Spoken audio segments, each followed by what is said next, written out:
번째 경기 울산현대 대 FC서울 분석 시작해보겠습니다. 울산은 현재 리그 4위에 머물고 있으며 최근 흐름이 매끄럽지 않다. 직전 경기에서는 홈에서 대전에게 일격을 당하며 조직력과 집중력 모두에서 허점을 드러냈다. 여기에 클럽 월드컵 일정을 앞두고 주중 대전과의 리그 일정까지 소화하면서 체력적인 소모가 극심한 상태다. 전체적인 로테이션 운용이 부족해 핵심 자원들이 체력적으로 무거운 상태이며 후반 집중력 저하가 반복되고 있다. 또한 오른쪽 풀백 윤종규는 지난 시즌까지 서울에서 뛰었던 선수로 김기동 감독이 윤종규의 약점을 너무 잘 알고 있다는 점은 결정적인 변수다. 서울은 리그 3위로 상위권을 유지하고 있으며 김기동 감독 체제 하에 조직력이 점차 안정되고 있다. 정승원의 탈압박과 링가드의 유기적인 움직임은 울산의 중원 압박을 피하며 공격 전개의 중심이 되고 있다. 조영욱은 득점력보다 연계 플레이와 공간 활용 능력에서 강점을 보이며 빠른 템포를 바탕으로 측면 전개가 살아있는 구조다. 무엇보다 김기동 감독이 윤종규의 성향과 수비적 약점을 명확하게 인지하고 있어 오른쪽 측면을 집중적으로 공략할 가능성이 높다. 이로 인해 서울의 공격 기회는 윤종규 지역을 기점으로 창출될 가능성이 매우 높다. 울산은 빡빡한 일정과 직전 홈패배의 충격, 조직력 붕괴가 겹치고 있으며 윤종규 지역은 명백한 약점으로 노출돼 있다. FC서울은 이 부분을 집요하게 파고들 전략이며 측면 압박과 볼 점유 중심 운영을 통해 우위를 점할 가능성이 크다. 지금의 경기 흐름이라면 FC서울의 승리를 중심으로 배팅 방향을 잡는 것이 가장 합리적이다. 두 번째 경기 서울이랜드 대 천안시티즌 분석 시작해보겠습니다. 서울이랜드는 김도균 감독 체제 아래 공격 템포와 전방 압박이 완성도 높은 팀이다. 아이데일과 에울레르의 좌우 측면 전개가 날카로우며 박창환이 중원에서 템포 조율과 압박 회피에 안정감을 더해준다. 4-3-3 포메이션 기반의 넓은 공격 전개는 수비 조직이 흔들리는 팀을 상대로 특히 강하며 홈에서도 득점 루트가 꾸준히 다양하게 이어지고 있다. 최근 흐름 역시 1위 자리를 굳건히 지킬 만큼 안정적이다. 천안시티는 4-4-2 포메이션을 기반으로 퉁가라와 펠리페의 전방 연계를 중심으로 공격을 전개한다. 이상준이 미드필드에서 왕성한 활동량으로 버텨주고 있지만 주전 스트라이커 문건호가 징계로 결장하면서 득점 루트가 크게 제한된다. 전방에서의 결정력 저하와 함께 수비 시 전환 속도가 늦고 실점 후 반등이 잘 이루어지지 않는 점도 고질적인 약점이다. 특히 강팀을 상대로는 라인 간격 유지가 불안하며 측면 수비 커버도 불안정하다. 서울이랜드는 아이데일과 에울레르를 축으로 한 측면 공격이 활발하게 이어지고 있고 중원과 수비 간격도 잘 정돈되어 안정적인 운영을 보여주고 있다. 반면 천안시티는 문건호의 공백으로 인해 전방에서의 날카로움이 급감하고 수비 전환 시 커버 범위가 넓어지며 실점 위험이 크다. 양 팀의 흐름과 전력 상태를 감안하면 서울이랜드가 경기 전반을 지배할 가능성이 높다. 세 번째 경기 화성FC 대 인천 유나이티드 분석 시작해보겠습니다. 화성FC는 차두리 감독 특유의 속도감 있는 전방 전개와 측면 압박을 바탕으로 공격을 풀어나가는 팀이다.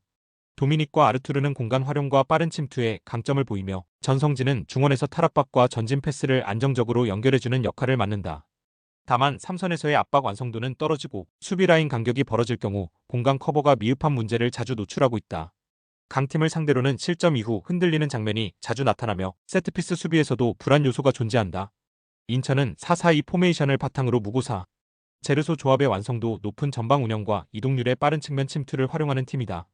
윤정환 감독은 후방 빌드업 안정성을 기반으로 전개를 이어가며 점유율보다는 효율적인 공격 완성도에 초점을 맞추는 성향이다. 무고사는 제공권과 마무리에서 리그 최상위 수준의 위력을 보이며 제르소와의 연계 플레이로 공격 템포를 끌어올리는 데 탁월하다. 중원 압박과 수비 전환 속도 모두 화성보다 안정적이며 경기 운영 능력에서도 우위를 점할 수 있다. 화성FC는 도미닉과 아르투르를 중심으로 속도감 있는 공격 전개는 가능하지만 중원 장악력과 수비 조직력에서 허점을 자주 노출하고 있다. 인천은 무고사의 결정력, 제르소의 공간 활용, 이동률의 침투까지 다양한 공격 루트를 통해 경기 주도권을 줄 수 있는 구조다.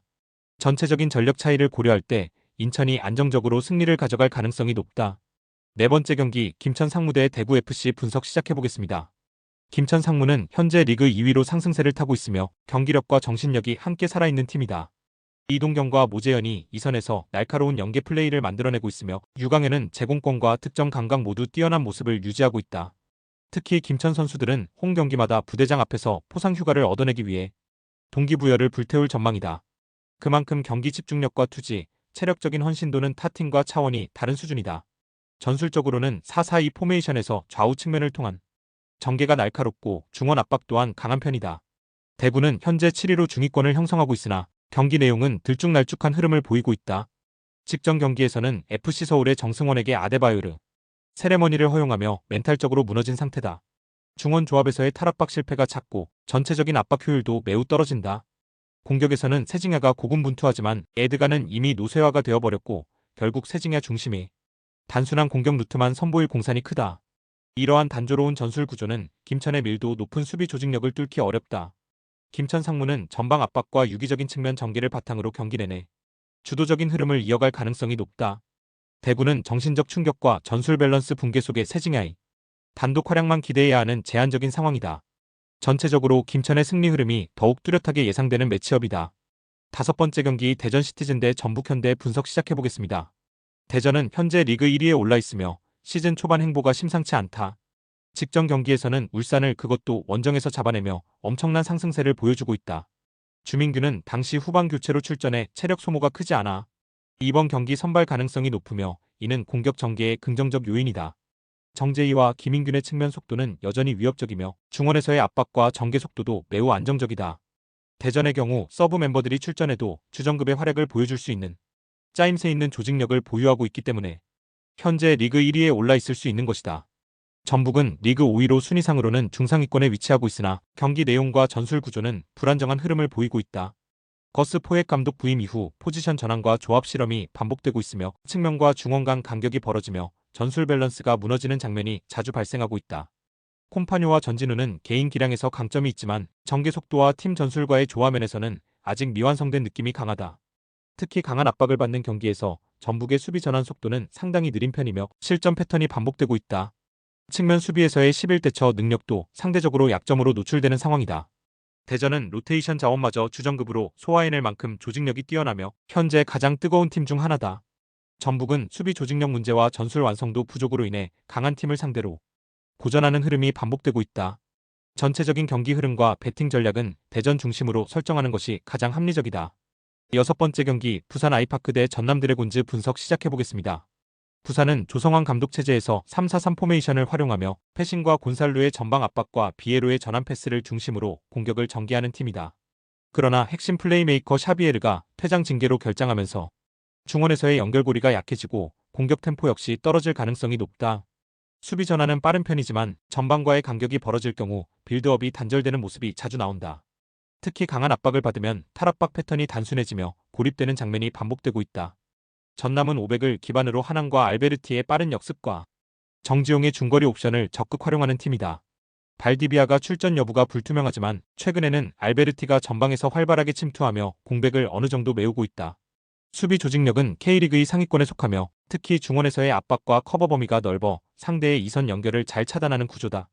경기 운영 면에서도 실점 억제에 집중하면서 역습 기회를 노리는 효율적인 전략을 자주 구사하고 있다. 부산은 샤비에르의 이탈로 인해 공격 전개의 핵심 축이 빠진 상황이며 패싱 곤살루 조합의 연계도 고립되는 경우가 많다. 전남은 수비라인 안정성과 하남, 알베르티의 빠른 공격 전환을 바탕으로 상대의 공백을 효과적으로 공략할 수 있다. 중원 조율과 수비 완성도를 감안할 때 전남이 경기 흐름을 주도할 가능성이 높다. 스포츠 당첨의 제일 중요한 건 조합입니다. 각 팀 분석을 잘한다고 하여도 조합을 못할 경우 큰 배당을 가져가지 못하는 거 다들 아실 겁니다. 그리고 유튜브에 조합을 올려드릴 수 있지만 좀 더 자세한 정보들과 배당 흐름 및 각종 이슈 등 경기 전까지 어떻게 될지 모르니 조합을 빠르게 유튜브에 올려드릴 수 없는 점 양해 부탁드립니다.